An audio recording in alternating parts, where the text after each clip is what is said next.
Welcome to our channel. Today we how to build an event site with Eventbrite, full guide step by step clearly.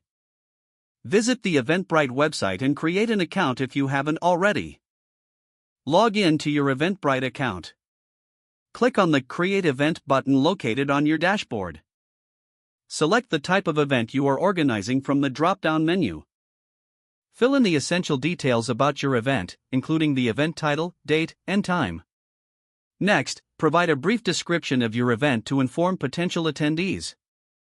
Choose the event location, whether it's online or at a physical venue. If your event is in person, search for the venue name or enter the address manually. Decide if your event will be free or paid. If it's a paid event, set a ticket price and configure any additional ticket types you want to offer. Set the ticket quantity and include any early bird or promotional pricing if applicable. Optional, enable add-ons such as merchandise or donation options to enhance the attendee experience. Select the appropriate event category and add any relevant keywords to improve discoverability. Choose an event image that represents your event visually.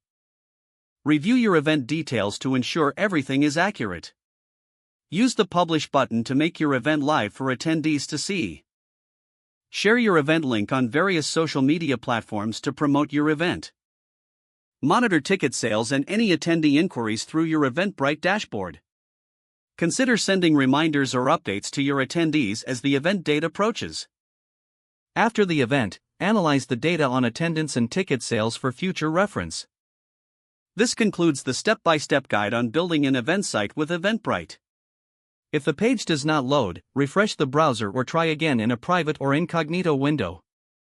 Make sure you are using the correct email address, then retype it carefully to avoid small typos.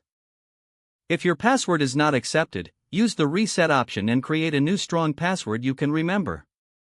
Check your spam folder for verification or security emails, then complete any requested confirmation steps. Enable two-factor authentication if available to improve account security and reduce unauthorized access risk. After signing in, review your profile details so your contact information and settings are accurate and current.